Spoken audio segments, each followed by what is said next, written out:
casa.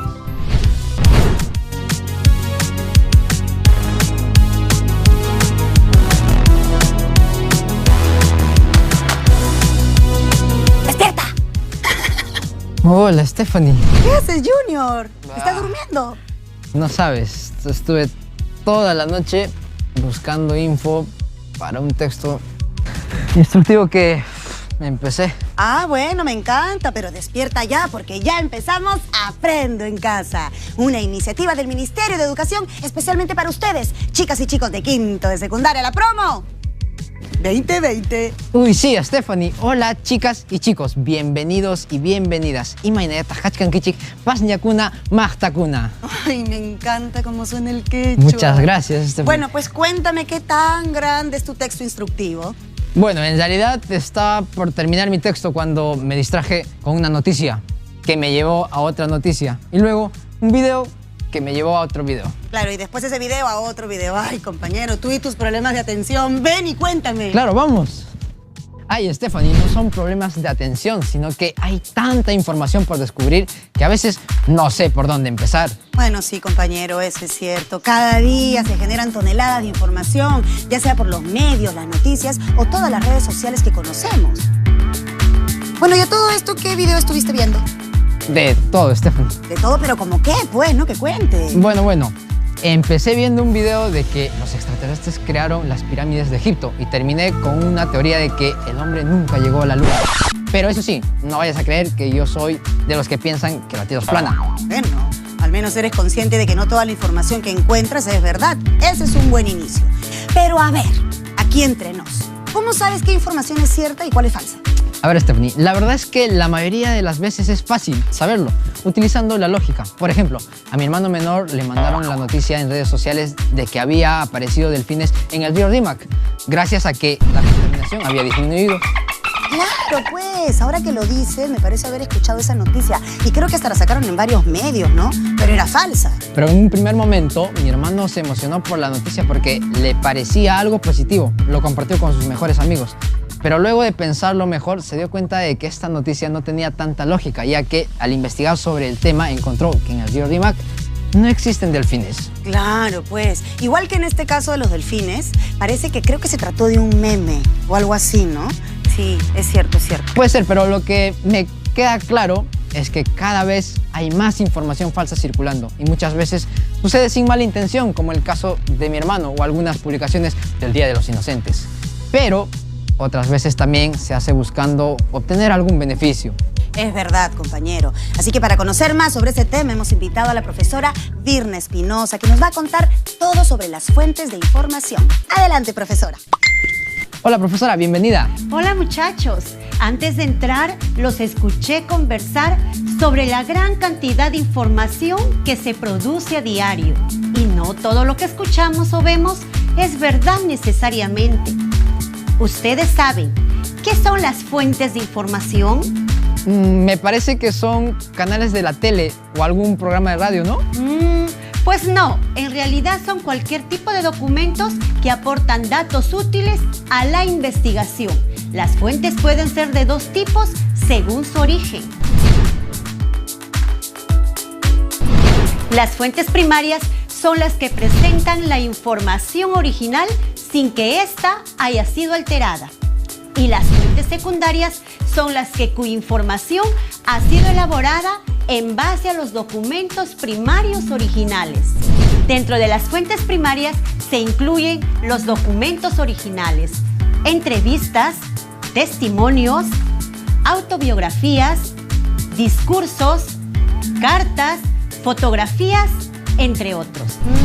Entonces podría decirse que las fuentes primarias son información de primera mano.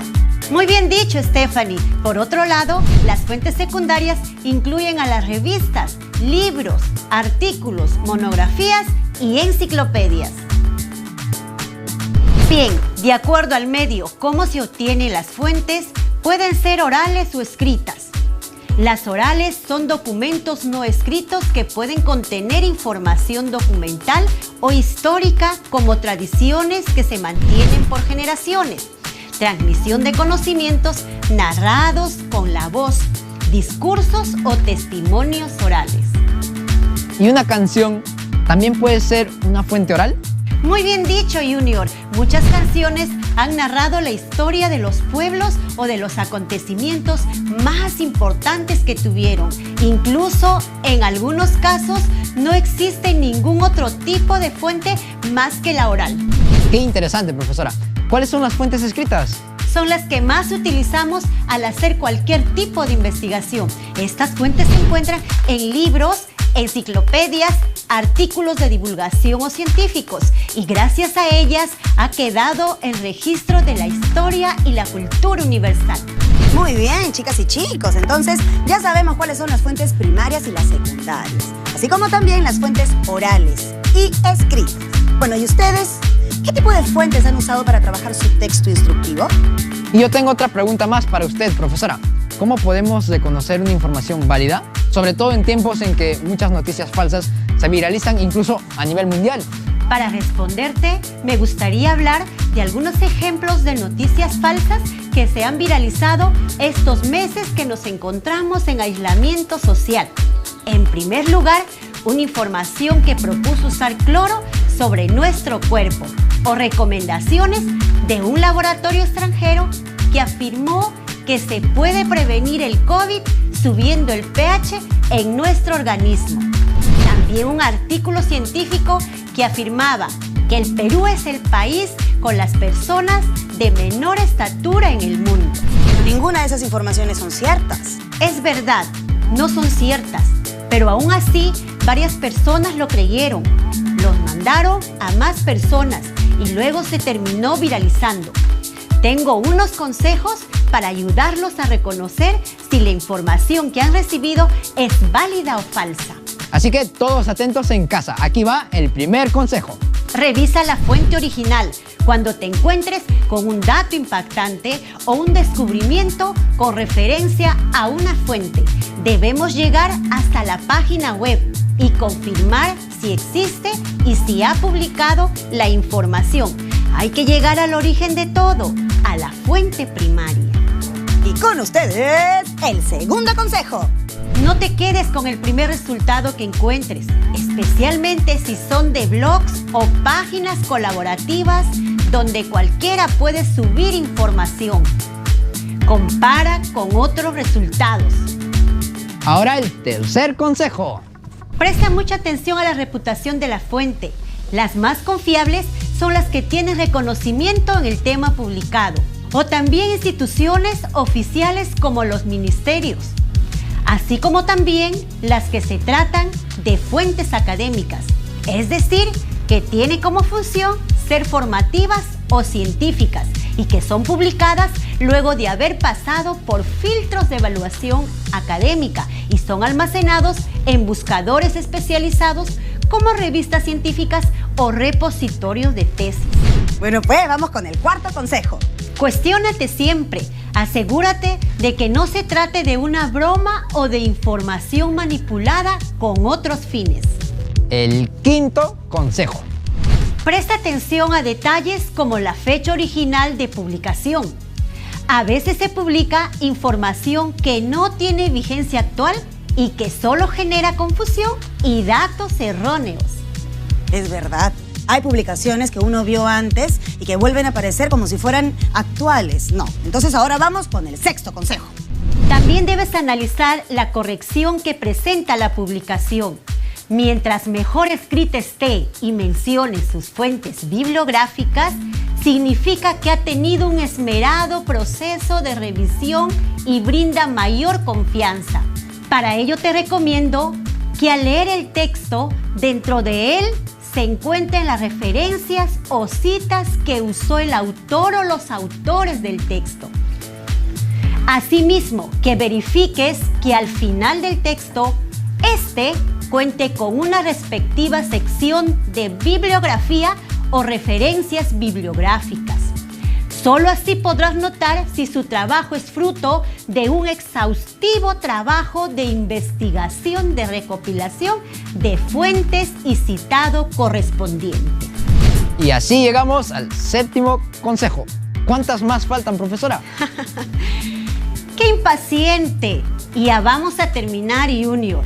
Pero como ves, Todos estos consejos son muy necesarios porque la información falsa es cada vez más difícil de detectar. Como séptimo consejo es que tengan mucho cuidado con la publicidad. Algunas publicaciones o notas se manipulan la información y se acercan más a un publireportaje.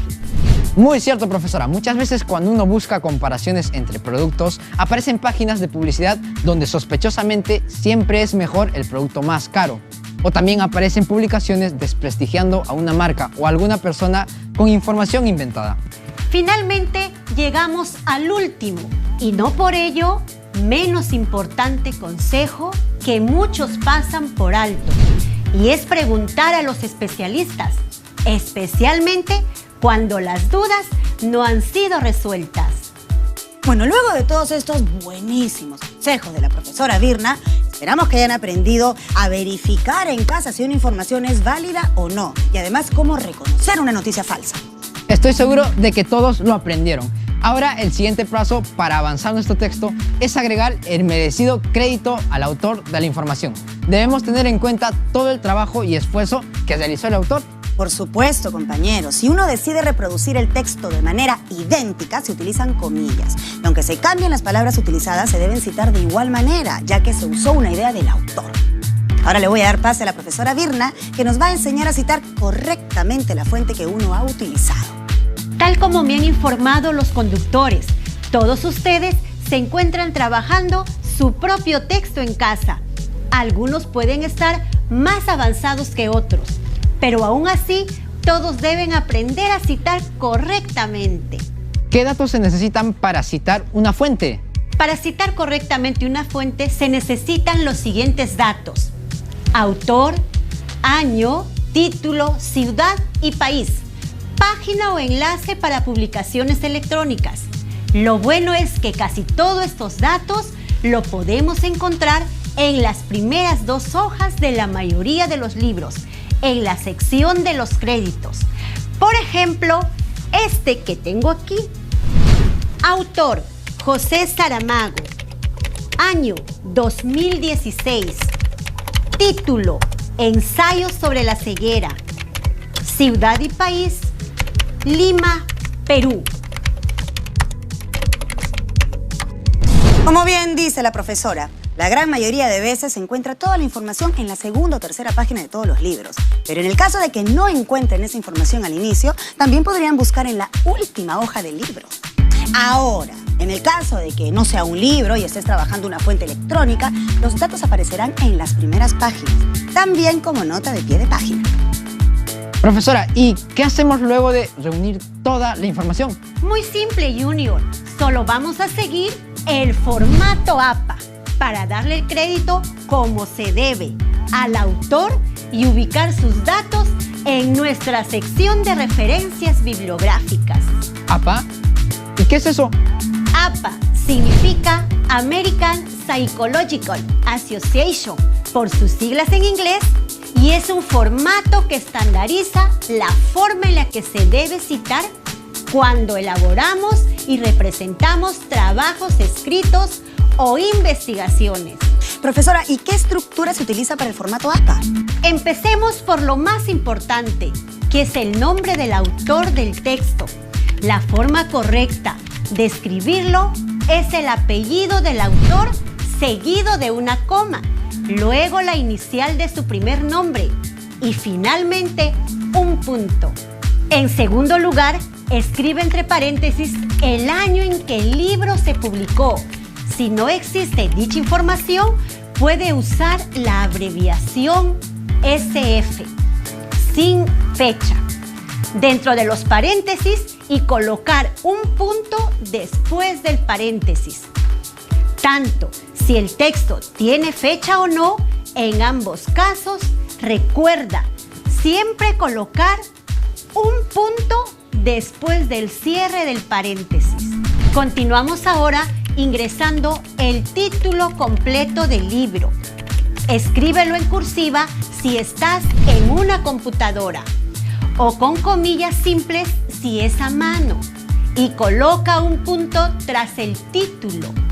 Agregamos finalmente la información de la casa editorial que publicó el libro y cerramos con un punto final. Recuerda que estos datos van sin letra cursiva, solo el título tuvo esta característica. La información debe verse con el mismo formato. Felicitaciones a todas y a todos. Ahora ya saben citar correctamente la fuente que han utilizado para realizar su texto. Bueno, nuestro compañero Junior nos va a hacer un último repaso de todos los datos necesarios para citar correctamente. Perfecto, Stephanie. Así que prepárense en casa. ¿Están listos? ¡Claro que sí! Empezamos entonces con el resumen. Escribimos el nombre del autor del texto, empezando por su apellido y luego la inicial de su nombre. Posteriormente colocamos el año en que se publicó el libro. Si no tuvo fecha, se escribe entre comillas S.F, que significa sin fecha. Se incluye el título completo del libro, en cursiva si es en una computadora o en comillas simples si es a mano. Agregamos los datos de la ciudad y el país. Y finalmente se agrega la casa editorial. Para citar una fuente electrónica se siguen casi todos los mismos pasos, pero se añaden otros elementos como el enlace y la fecha en que se consultó la fuente. Recuerden que esta no es la única forma de citar. Existen muchos más casos que pueden preguntárselos a su profesora o su profesor.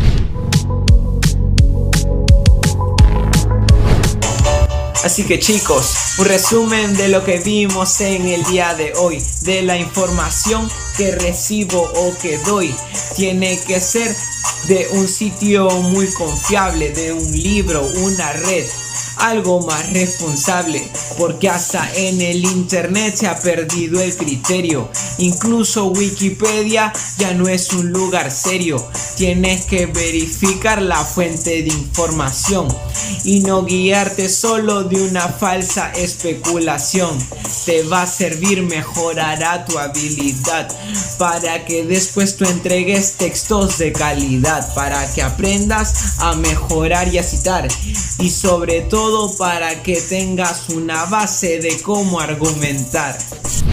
Chicas y chicos, estamos llegando al final de nuestra actividad del día de hoy, profundizando un aspecto muy importante que es la identificación de fuentes confiables y que es un paso muy importante para la construcción de nuestros textos orales y escritos. Me encantó tu personaje, tengo que decirte. Muchas gracias. Y bueno, es necesario profundizar en la investigación y la utilización de fuentes de información que sustenten lo planificado y desarrollado para poder construir un texto, chicas y chicos. Aprendimos a citar de manera correcta, a reconocer fuentes de información veraz y fiable e identificar cómo la falsa información puede distorsionar la realidad de un hecho específico. Ahora, teniendo en cuenta además que nuestra clase tiene que ver con el citado y las fuentes de información, les comentamos que todo lo aprendido el día de hoy lo hemos podido lograr gracias a un recurso que es para ustedes también y que se los mostraré a continuación.